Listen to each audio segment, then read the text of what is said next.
How to create an API key on OKX for beginners.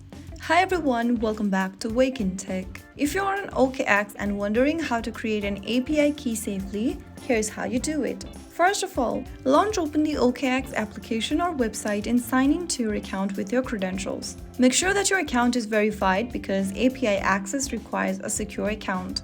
Once you're inside the home page, go to the top left corner and tap on the menu button. From the page, go ahead and scroll all the way down and look for the API option under More, tap on it, and under API and Connections, go to the bottom and tap Create API Key. You'll be asked to enter your API name, pick something you'll recognize later.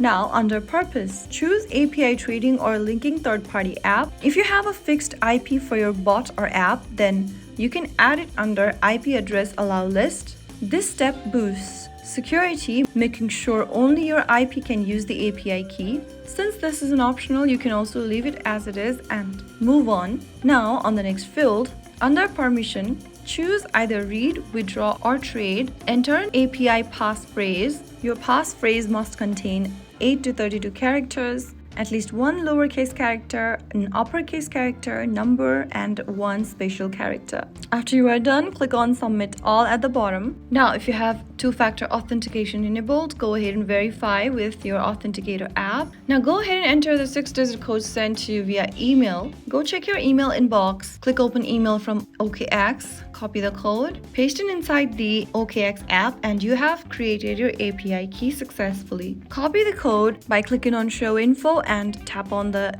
copy button right next to API key. Now paste it somewhere safe. You can also copy your secret key and paste it somewhere safe. And that's it. You've successfully created your OKX API key. Now you can safely connect your apps, bots, or trading tools. Hope the video was helpful to you. If it was, don't forget to like, share, and subscribe to our channel. I will be back again in the next video. Thank you for watching.